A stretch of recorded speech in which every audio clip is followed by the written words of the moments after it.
Hello, everyone. My name is Matt Hone, and I'm here today to talk to you about artificial turf, the benefits of artificial turf, and how to install artificial turf. So, three topics that we'll kind of hit on. But before we get into it, let me share with you a quick story. It was a beautiful summer morning on a Saturday, my day off, and I was living just outside of Phoenix, Arizona. I had to wake up at 6 a.m.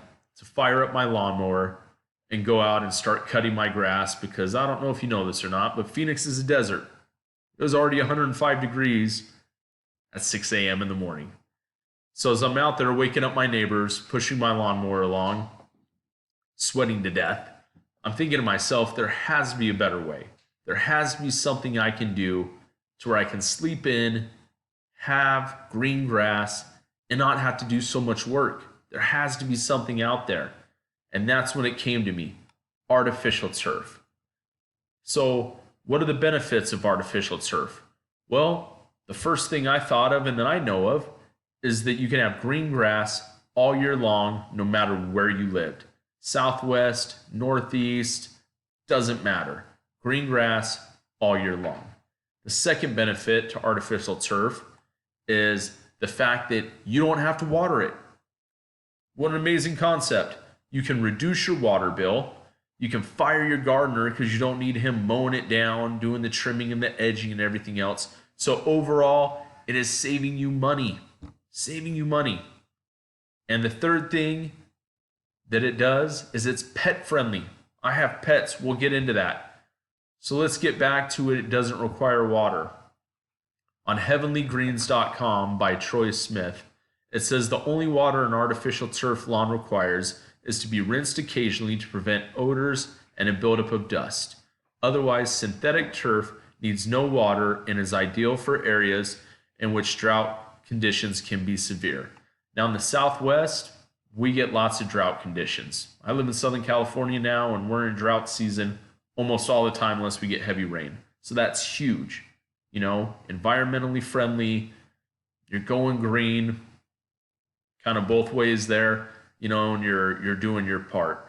And then the benefit of it being pet friendly, Troy Smith on the same website on heavenlygreens.com said fake grass is perfect for pets and their friends because it's designed specifically for dogs, and it's perfectly safe for your family and the environment because it's non-toxic, allergy free. That's huge. My dog runs on it all the time. My kids run on it all the time. My dog uses the restroom on it. It has no effect. It's great. It holds up. It's an amazing product. So now that we know that we want artificial turf, let's get down to the nuts and bolts. How do I install this product?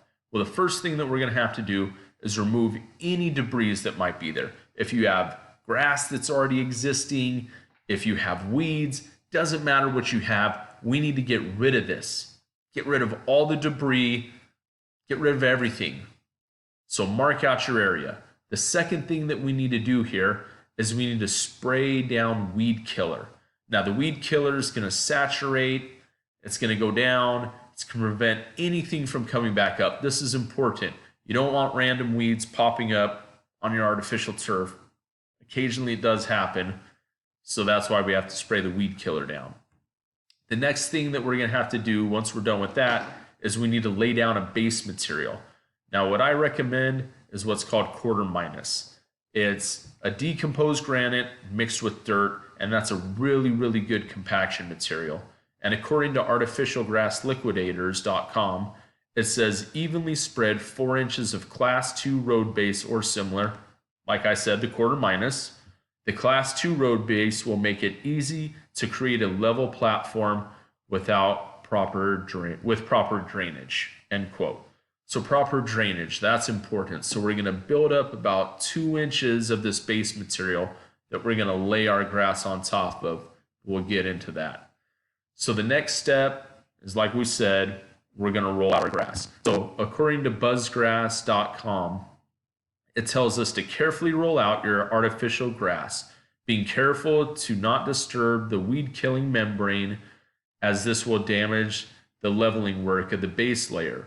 Remember, your grass has a directional pile, so we'll all need to face the same way if you want to have any joints. So what this is say you have a tree, a big beautiful tree in the middle of your property where you want to lay your grass down at. That's not an issue.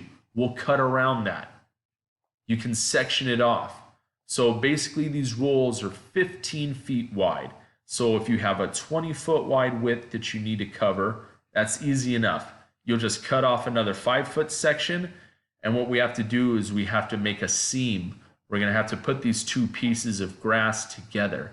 So what it is the piles will eventually come up. The blades of the grass is the pile, so it'll come up, and you want them to be facing the same direction.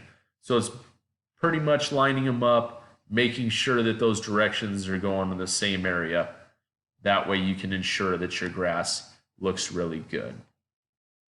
So once we do that, once we go around any trees, bushes, make any other necessary cuts we need, we're ready for the next step.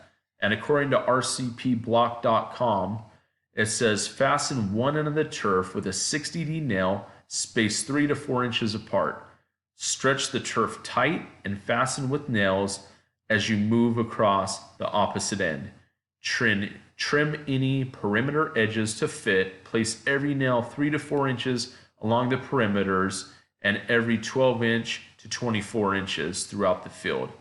Be careful not to drive the nail too deep, as this will cause dips and divots. Also avoid any blades of thatch catching under the nail head. So pretty much we have these long nails that we're going to take and we're going to put all around the perimeter of the artificial turf. Now what this is doing is this is securing the turf. It's securing it down to the ground. It's making it so somebody runs on it, it's not going to kick out and move sideways on them. It's just basically reinforcing it, securing it. And the last step in the process is we need to spread an infill material on this product. It's just small little granules that you can either hand seed on, almost like you're feeding a chicken, or you could put it in a seed spreader like you're shooting out seeds to start your own lawn. And once we do that, we run a broom, it pulls up the blades, and there you have beautiful turf installed, ready to go. So in conclusion, let's look at the benefits. No mowing the lawn. Sleep in on your day off. That's important. Get some rest. Number 2, drought resistant. No water bills. Fire your gardener. Save yourself some money. Number 3, it's great for those pets. It's pet friendly, the occasional hose off, and you're good. Thank you for your time. I appreciate it. Have a great day.